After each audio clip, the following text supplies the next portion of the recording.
welcome to this evening's Wheaton Conversation. I'm Marcy Peterson, the Marketing Technology Director for WheatonArts. I'm a white female in my mid-50s with brown hair and highlights, and my pronouns are she, her, hers. I'm broadcasting from the southern New Jersey, which I recognize as the traditional lands of the Lanai Lenape. Again, I'd love to hear where you're listening in from, but also how you learned about this evening's program, and whether you're new to the series.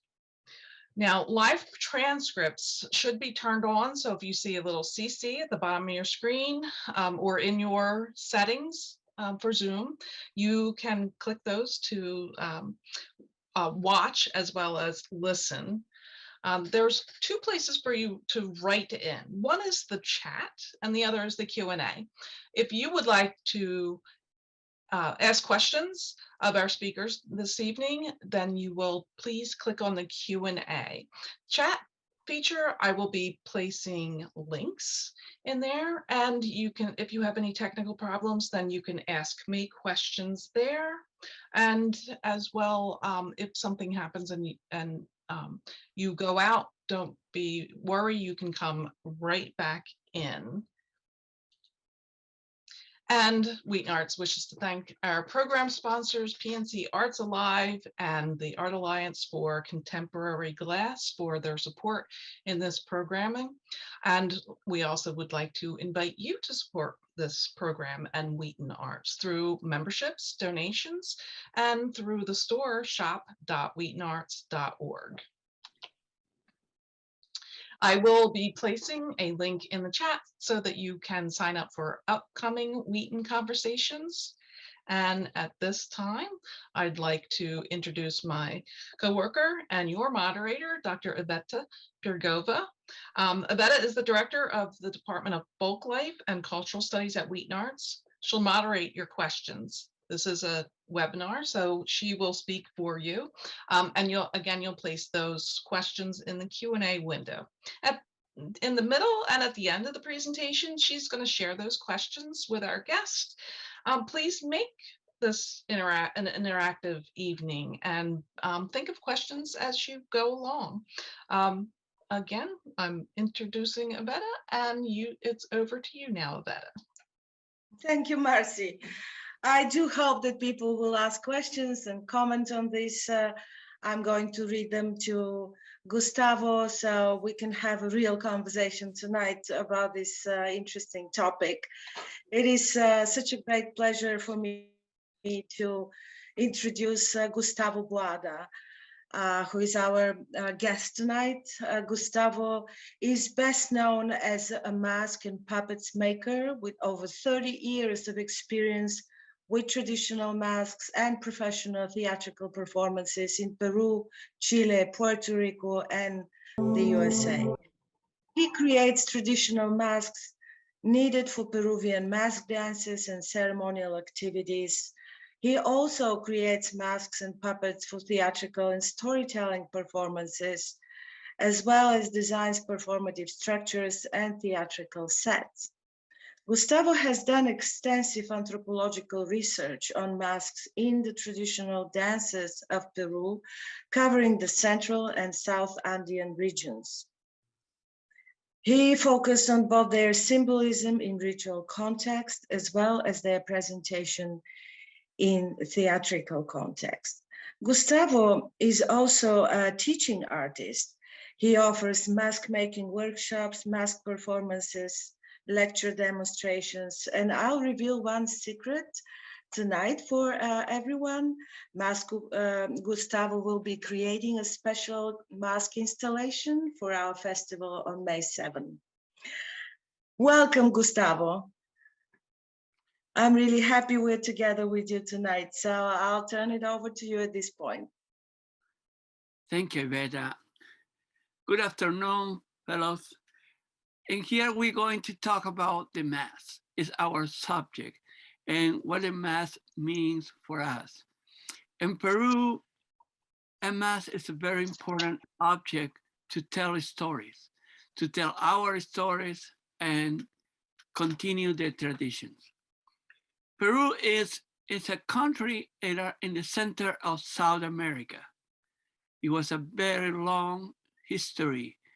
It's the land of the Incas, the Inca Empire, who gathered many cultures that survived into the oppression of the big uh, countries, like the Incas, uh, and also later the Spaniards came and conquered the big empire. And what it means for the Peruvians, it is opportunity to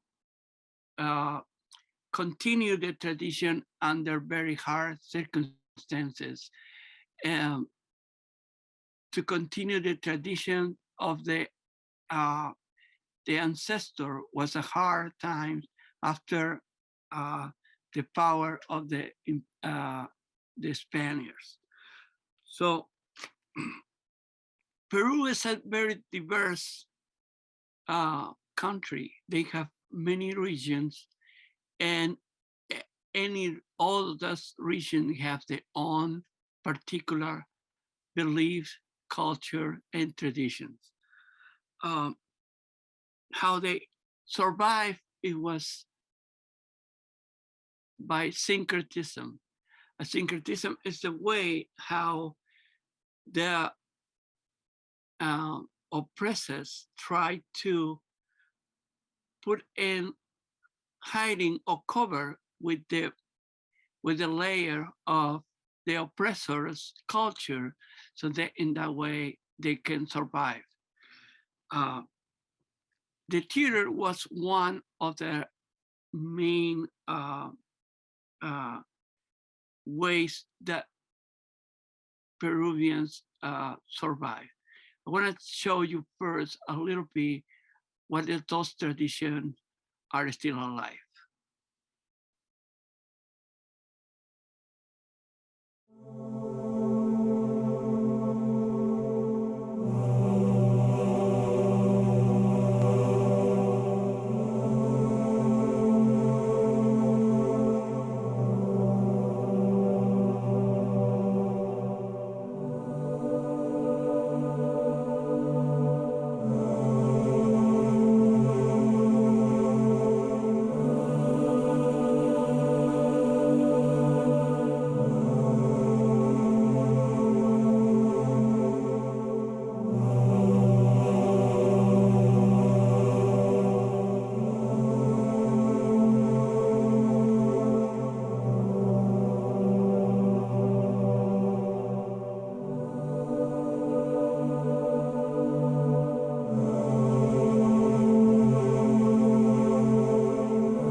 How we tell stories, it is how the people who are not, they don't have language, they don't read any stories, they don't write the stories, they tell the stories. The oral tradition is the predominant and the only way that they can survive. So they use those elements of costumes, masks, hats, paraphernalia to embody those characters, to going to tell the history of this people. They're using different materials to create masks and costumes, to transform themselves in order to connect their identity with the collective. It's how these traditions survive. We can continue showing the next images to tell you the different materials that they use to create a mask. This is a mesh wire, plaster, wood, to create represent these characters. They are going to tell a specific moment of the history of this community. It is a way that in America, in the Andes, they do theater. They tell stories through the mask. They don't have a big theater or building where they do their representations. They do it in the street, in the squares, where everybody get it. And the distribution of the theater is totally different. And then there are not a stage and not chairs. Everybody is in the same space, and the performer are the stage. Where the characters are is where they are the stage. And then when the audience are is where their chairs are in the theater. There are not that boundaries, but there are a collective that are all together. So how we started to work in the mass was many years ago when I was in a theater. We can go to the next. And then we do the traditional theater. So it is based in the word and in the script that we have, and then we learn it from the Occident theater, right? From Spain and Europe. And then when we try to reach our audience, that it is people from the countryside, we realize that we are showing only one dimension of our story, the dimension of the word, and not connected with the audience fully. So when we visit those countryside communities, we find out between the comment that they made us, like we can see the next one. It was one of this people who was watching after the show. They asking us, it was a beautiful presentation. Can we go to the next one? It's a beautiful presentation. We loved your play, but the next time, please don't forget your costume and mask. That comment marked for us a new beginning for us, rediscovering what we didn't fully, why we not fully connected with the audience. Because theater, it is a conversation with the audience. We're going to tell a story, but we're going to reflect about specific issues. So they understand that how the representation is connecting with the identity. And the costume and the mask are part of what is not in the script. The stage, the scenery is in the costume of the character. So we start to understand that we need to learn how we can approach our audience through all the elements that they be recognized and they be identified and really fully understand what we try to say, and they fully understand and tell us what we did or what story are we telling. We can go to the next one. So they use a mask as and focus the identity of the characters. There are different materials where they build a mask, but any mask have a specific role of history to tell. And then the mask is a big connection with the community because they understand what that means. In this character, for example, is the Wacon. The Wacon is a character that take a place in the town or in the communities when the time of the authority is going to change. In this time, 3 days, there are not authority in the town. These characters, a group of not identified people, are wearing those masks and costumes and are starting to go out for the street of the town, knocking the doors to those people who hurt the community, those who make big mistakes and they get punished for that. It is a tradition and everybody respects the tradition because they understand it has a times of balance in the community.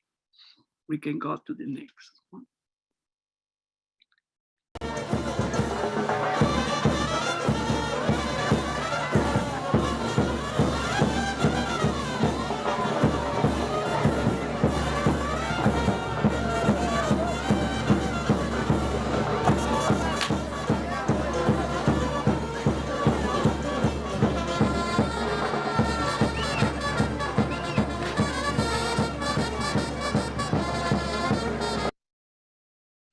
So what we see in this part is we see two characters, the Sakras and the Koyas. One's wearing white masks and the other animal with horns and big and colorful costume that represent the rainbow of the seven heavens. And those are in the fight. They are fighting or the symbolic battle for the preference of the Virgin. The Virgin reflect the Mother Earth in the Andean tradition. So in this point, I want to see if we have some questions. Gustavo, we're still waiting for questions to come in from the audience. But while we are waiting, I wanted to ask you a few questions. Can you tell us a bit more about the Sakras? What is it exactly that they're doing in the first video and in the second video? And what are the beliefs around these characters? So the Sakras are in the entrance of the Virgin with the Koyas, those who are with white mask. The Sakras are in the roof of the houses in the square. They are in the roof because there are beings that coming from the seventh heaven, the highest of between the sky and the earth. So those are the mythological beings. They have a power to a magical power for offering to the Virgin protection from the heaven. They're going to protect the Virgin, and they praying for the Virgin to be the favorite. The Koyas are carrying the Virgin, and because they're looking for the favor of the Virgin too. So after that, they're going to have a battle. That we see in the last video, they are in the battle and they are fighting in very ritual way and carrying through the square in a car with fire. And the audience is in the middle of this battle. And then they participated in the way when one of those characters, Koyas or Sakras, putting them into the play. Mean when they go into the street, other people are in the sideways and the performer are in the street. So the Is Koyas, it just one quick question, because you were also talking about this syncretism of mask that would be from the pre-Spanish conquest and mask that we introduced later during the Spanish period in Peru. Are the sacras an example of masks from the pre-Spanish conquest and the koyas maybe afterwards? yes, the Sacras in the beginning was mask made it by um, animal skulls, like a deer with antlers. That is why they remain still have horns or antlers, many of them. Uh, but the Spaniards, when they saw this mask, they think it was a devil, and they call like a devil, but they are not. In the tradition, those are beings that coming from the heaven. The opposite what the Spaniard uh, symbolism portray. It's totally different, and then but they try to not battle with the power of this culture. So they meanwhile they are permitted to celebrate it. They don't are confrontational with them. We just let them believe that those are evil, but for them they know that they are not evil. You know, so yes, and one of our guests just commented that this is a mix of indigenous and Catholic traditions in these events, and the masks are representing this mix of traditions that occurred in Peru. But we have another question. When do these events occur? At a specific times of year, such as holiday or festival? Or do you have a special day that would be just for a ritual with masks? When? Yeah, like many of these celebration are in the Catholic calendar that curiously match with the July 16, that it is very close to solstice in South America. And it's a period, it's a cycle of harvesting or getting the food, and it's connected with the circle of very dependent of the land. And then it's a time that is at the same time where people are back to the towns where they're originally, to celebrate, to unify or connected again with the community. So yes, there are Catholic celebration that is not underlying into the indigenous calendar. All right, so, and I'll give you one more question that just came in from David Camero.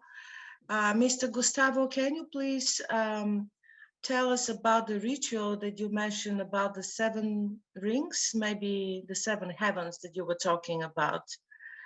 Maybe the one that was in the first video, if I understand correctly this question.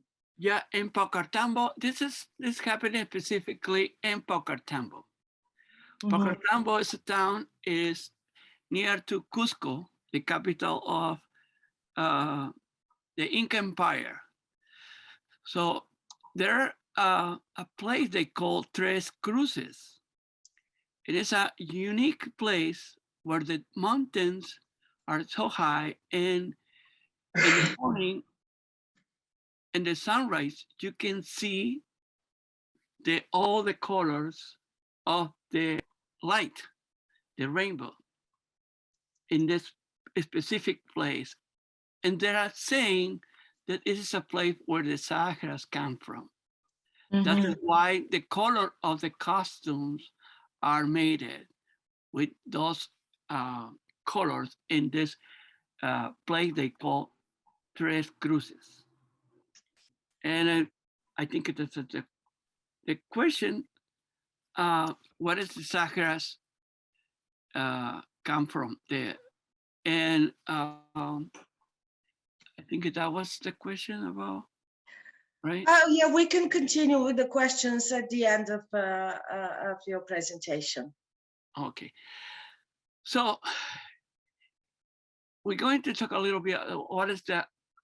In order to be part of the community, and specifically in the group, a big group, but is a protagonist of this celebration, there are 200 dancers divided in 20 group of dancers: Negritos, Capacoya, Contra Danza, Majeños, Chukchos,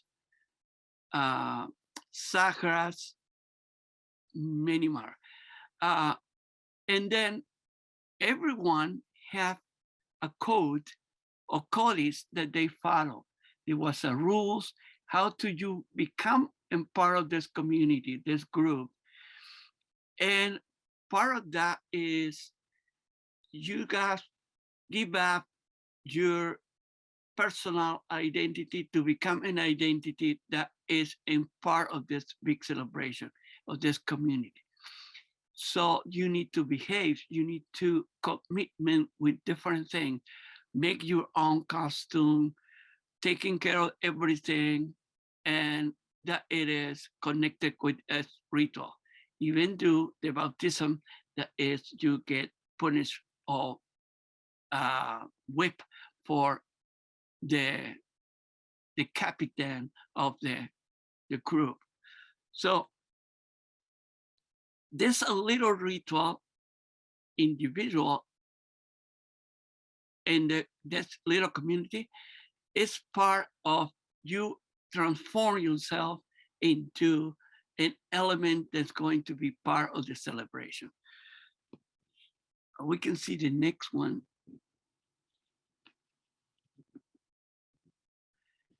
Yeah, in the Andes, the Andean people tell stories using mass and dance and rituals that incorporate the mystical and celebratory aspect in order to that correspond to the worldview.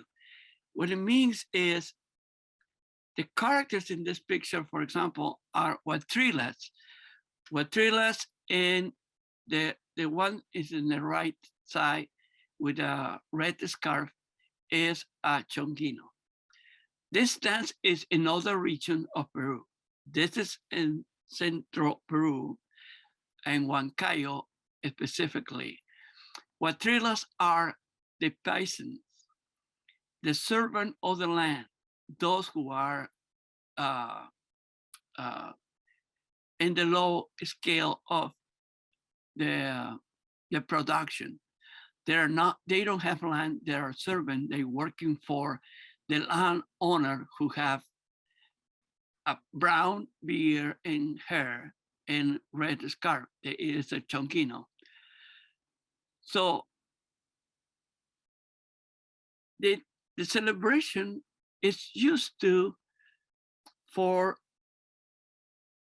the more humble people to wear fancy and elegant costumes. They get to spend a lot of time to make it or to pay it for. So it is all this sacrifice, economical, physical, are rewarded because you become a part of the celebration. You become in this community celebration of identity and history. you are going to repeat the story of your town, making this character alive. Can we see the next one?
This is a time of commitment. All the sacrifice that you do in order to support the tradition. They continue giving you to your efforts to the continuity of this tradition. Belief is very important in this tradition. It's an honor to carry the scaffold of the Virgin in this procession. In the moment that you're carrying those scaffold, many things happen by your mind. All your sadness in your daily life, all the good times, your beloved ones, many memories come at this moment for you when you are doing this tradition. You are transforming yourself, you are healing during this specific time of the celebration happening. That's why it's very important for Peruvians that live in the countryside, or what they are come from the countryside and living in the city right now in Peru, probably. And then there you reconnected with the community, with the belief in the community, with the sense of who you are.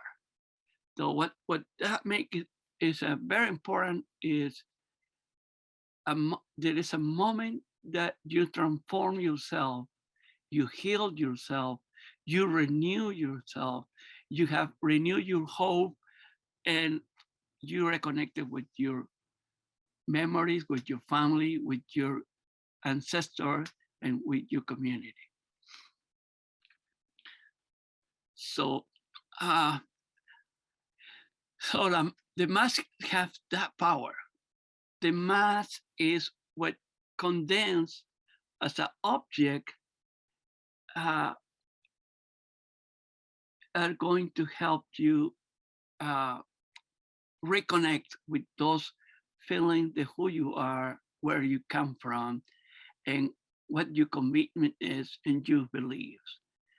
And then you're learning how to create your own rituals to be part of the community. So seems like we have more questions.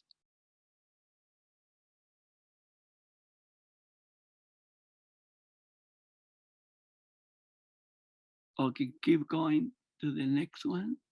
Or what's the last? Yeah, you can answer the questions after you finish with the slideshow. Yeah. And we was talking about the belief, right? It's a very constituent factor in the collective identity, all the interaction, all the roles in the organization of the community inside and outside the celebration. It is every time that we connected with each other, we talk to or we encounter, we create a space. We are reading each other. We are uh, affirm who we are. And the moment that celebration are happening, is an open space for to see in different way, to be open to understand the others.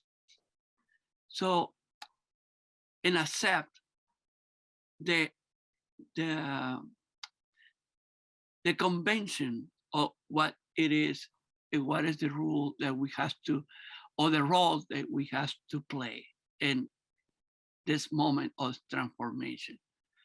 And then we do it with belief that it's going to happen.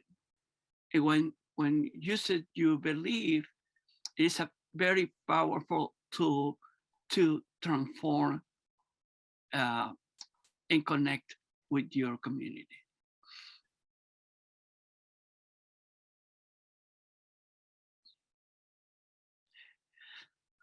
So the memories pass through the hands of the artisan.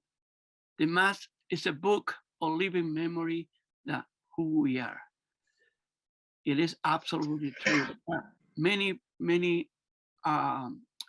master mask maker in Peru, in different regions, in Cusco, Huancayo, Andahuaylas, Ayacucho, in Cajamarca, in different places, there are many mask makers that are who carry in when they build each mask, they have a history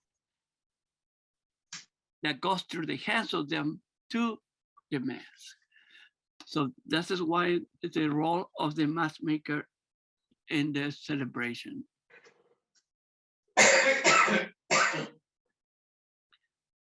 We can go to the next.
Okay, we can answer some questions now.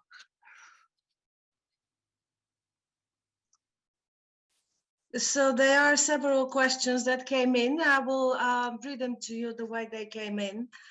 Lisa wanted to know, why is there only one woman in the Sagra ritual? And how is her role distinguished from the men wearing the animal masks? And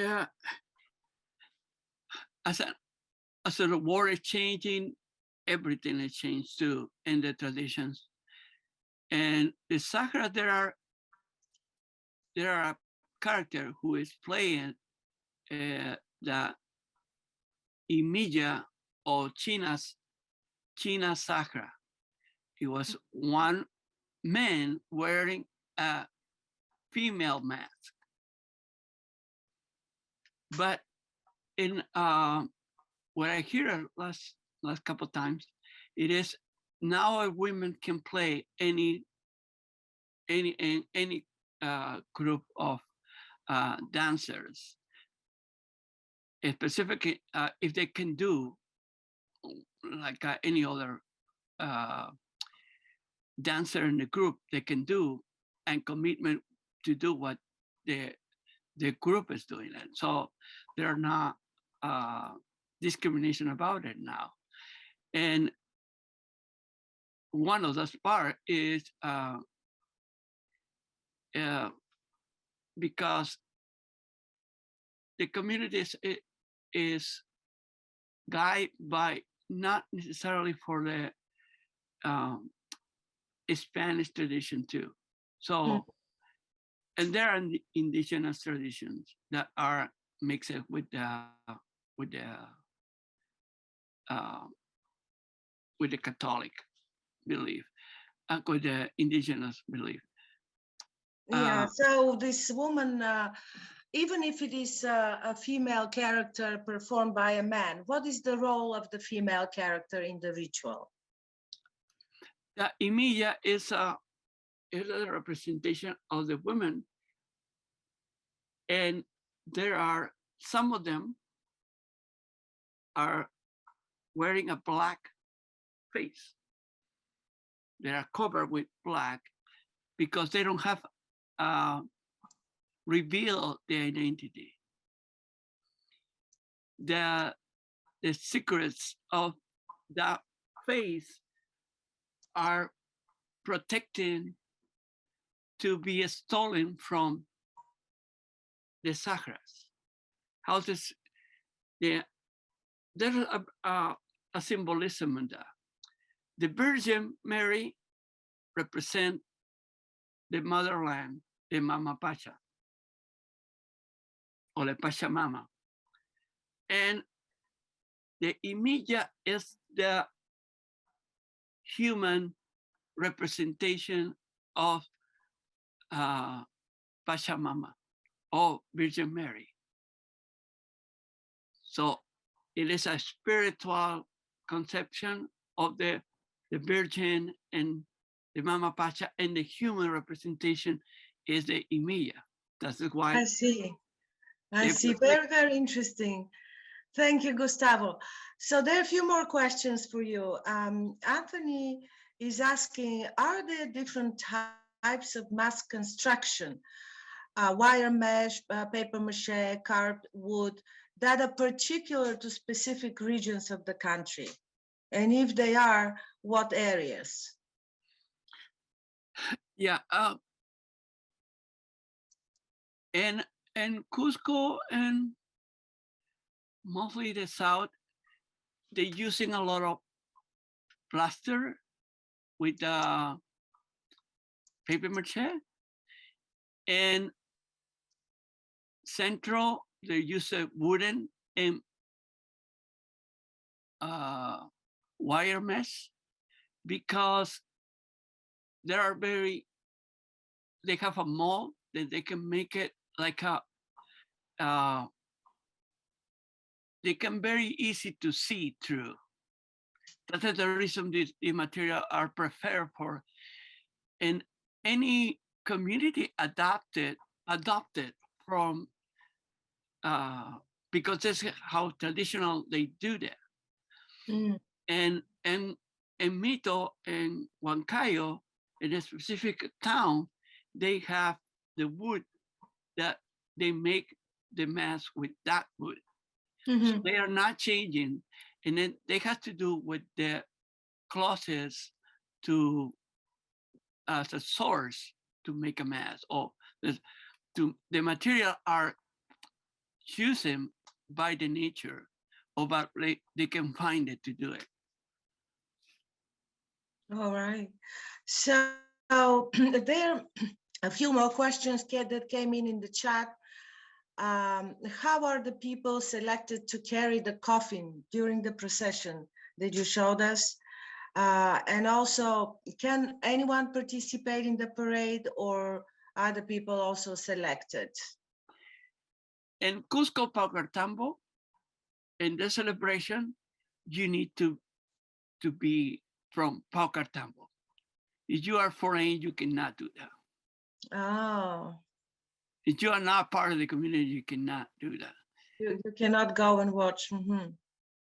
You just, but what I hear is there are exceptions that they embrace and permit the other people to do that. I think it has to be at least 5 years being uh, uh, part of the organization of any of those groups. And then I think this is the way that you can do it. But otherwise, nah. So at least 5 years in one of the organizations that are organizing the festival to be selected to carry the coffin of the Virgin. Yeah, and then everybody has to do a commitment for any other chores that you has to do, and there are many rules that you have to follow. All right. So there is another question about the canes that we saw in the video. What is the significance of these canes? The canes? Oh, That they're holding in their hands. Yeah. Yes, it looked like a cane. Maybe it's something different. No. It is it's a symbolism of the magic that they have. Oh. That's why it's decorated with many shiny materials that represent the magic of the power of the Sagras. Yeah, their power and their ability to transform the reality. I see. Are these traditional festivals observed in the big cities too? This is another question, or have they diminished with urbanization? I was saying about Pacartambo, it's a very big celebration, but there are another cities that they perform different tradition, different dance, and different movement. I didn't say this part yet, but dance is very important. The step of the choreography of the dance define what kind of character is, how the body of the performer manifests. And then not only in Cusco, but in different places too, is very important to dance. So the masks are made it in different materials too. And then what is the other part of the question? Well, the question was whether these festivals are observed only in smaller towns or in the big cities as well. Yeah, with in Peru, I'll say it was a big moment that the migration happened, in a war happened with the Sendero Luminoso Shining Path in Communist Party fight with the government, and people from the towns moved to the city in order to save their life. So Lima grows very, very, very much. That whole keep being a place for the newcomers. So when they migrate with the traditions too. So make it in a different scale, and the towns become very, very few people to continue the tradition. But Pacartambo, as an example, is always happen, and July 16, you have the big celebration of the Virgen del Carmen, so La Mamacha Carmen. So every year people travel to Pacartambo, and also in Lima, who is the capital, there are a celebration too. This happened mostly with many of the traditions in Peru. They moved to Lima, and in Lima, you can see those traditions too. But you need to travel around the edges of the city and they're very, very far from the center of the city. So yeah, they move and diminish, but it's still starting to go back to the original locations. I have a question in here from, it says, in Puno, do the masks resemble the masks in Bolivia? Yes and no. And Puno y Bolivia, in this area, there are a nation, there are Aymaras, not Quechuas. Cusco are Quechuas, and Puno and La Paz are Aymaras. And Aymara is a big nation. So it is the same family that have very similar traditions. But any town has the very particular variation of the celebration. Taquile is an island and it's totally different. The Puno, the city, and probably there are different manifestations of the same. Okay, the habladas from Puno and the habladas of La Paz, or paseñas, they are different. They use different materials. They use tin foil to create a mask. And Puno, the tradition was made by plaster and paper mache. That's usually the tradition. But the mask makers are starting to change to do from tin foil or tin metal because it's cheaper. Mm. So they spend more money in the costume, who are taking a lot of work to do to make the body, transform the body of the person in a big scenographic costume can represent the character. And in a theater, the scenery is the space where the performer are. For in the end, is all the scenery is in the costume. Mm-hmm. You know, Yes. this is the equivalent of for the dancer. This is how we see the theater in different way.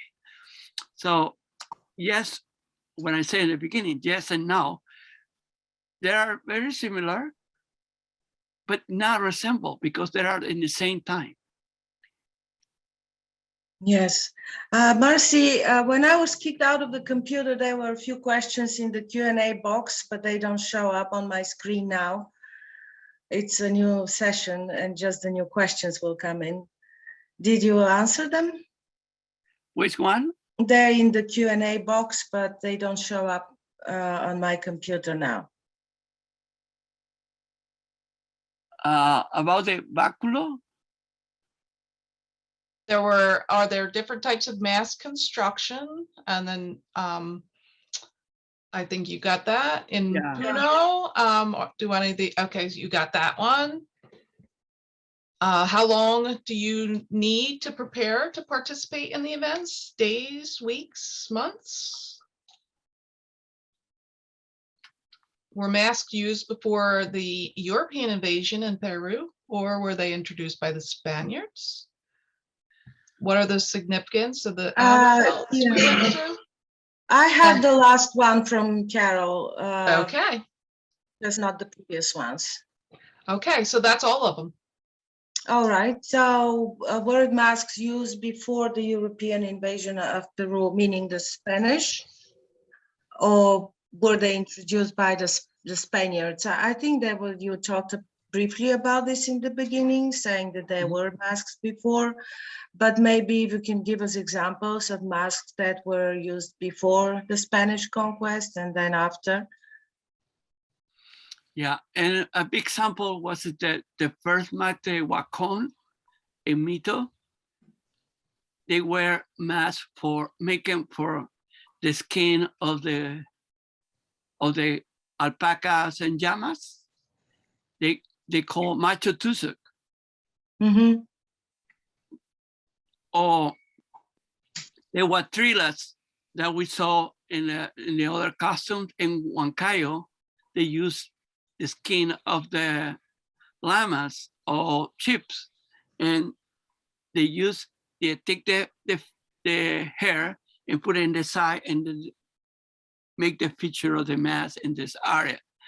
So there are wooden masks, skin of the animal, and the origin of the Diablada in Puno, in Bolivia, it was the deer antlers with a skull they used in the beginning. If you notice the structure of the Diablada mask, it's like the skull of the deer, where it come decoration that you cannot see the structure of the skull, but it's the skull is the nose of the deer skull is hidden by a head of the little dragon or snake or a mar or serpent, and then the ears of the deer and the antlers that look like a horns. Mm-hmm.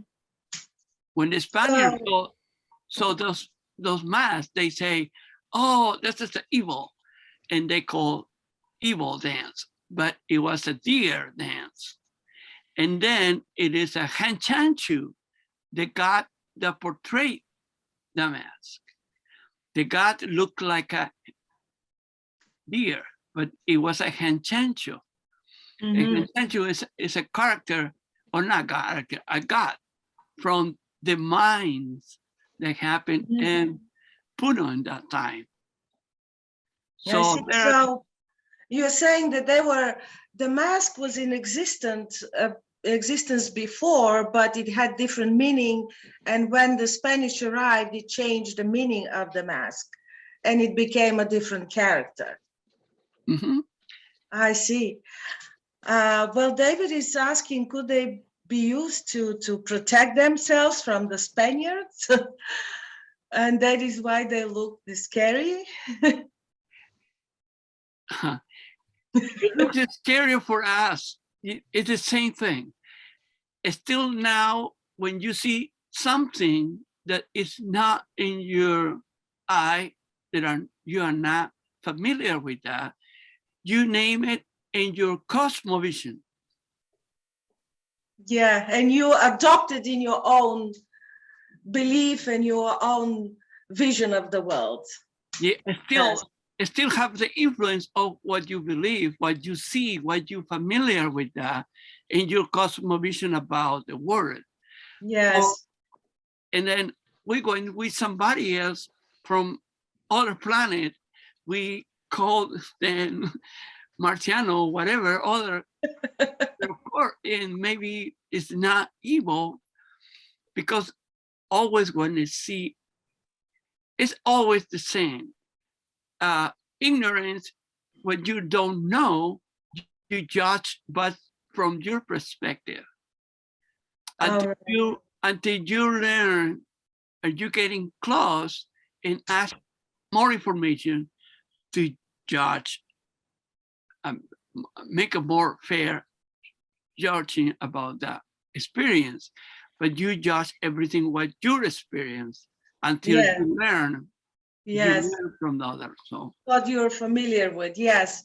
And in this connection, there is one more question from Kathy asking, how does the Catholic Church respond to the mask traditions? So you already said that some of it they adopt into the Catholic traditions, but are there any masks that they might disapprove of or not accept, or in general, what was their response? Yeah, I'm going back to Paucartambo specifically, and after I'm going to say two different In Pacartambo, because the tradition is so strong, the Catholic Church accepted, and those evil masks went to the church. I remember it was in there when the time when the priests don't let the dancers wear the mask in the church. They have to take it off. So they take it off in the church. But I was a couple times where in Pacartambo, the year that I saw the dancers don't take it off, the mask. So it was a moment that the Catholic Church changed to accepting that the tradition of the celebration are more important than who set the rules. They let them rule Coming to the church. celebration because it belonged to them, not to the church. And in the end, they accepted them. Yeah, and then That's very interesting. It's very, very curious that in really the priests only celebrate the mass. And after all, that's it. He's not intervening in any other thing. I see. Very, very interesting. But it's not all in Peru, not in all the places. There are the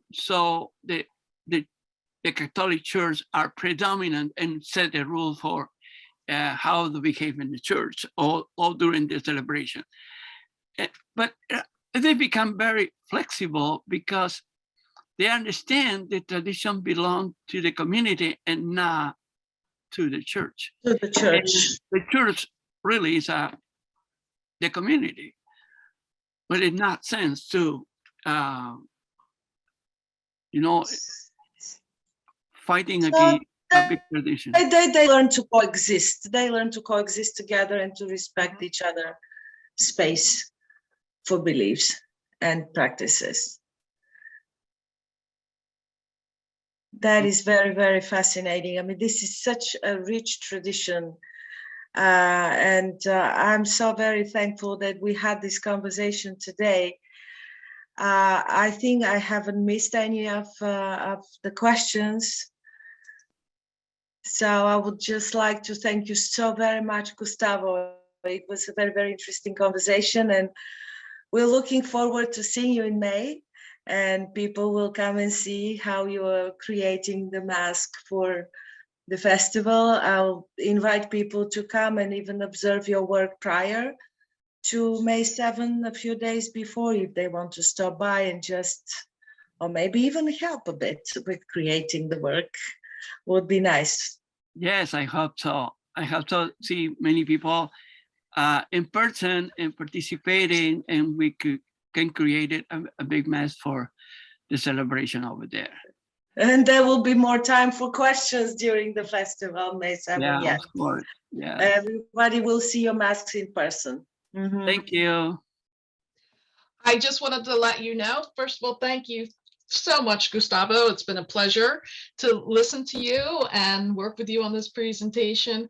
I did put some information in the chat. So if anybody wants, there should be 3 dots where you can download it. If you do, I've also been told that it is not available to everyone. So you can also get in touch with either myself or Iveta to get that information. And part of that information is the next upcoming Wheaton Conversations, as well as a link to the playlist where you can see all these recordings for the last couple of years. Again, thank you, Gustavo and Iveta. Well, thank you, Marcy.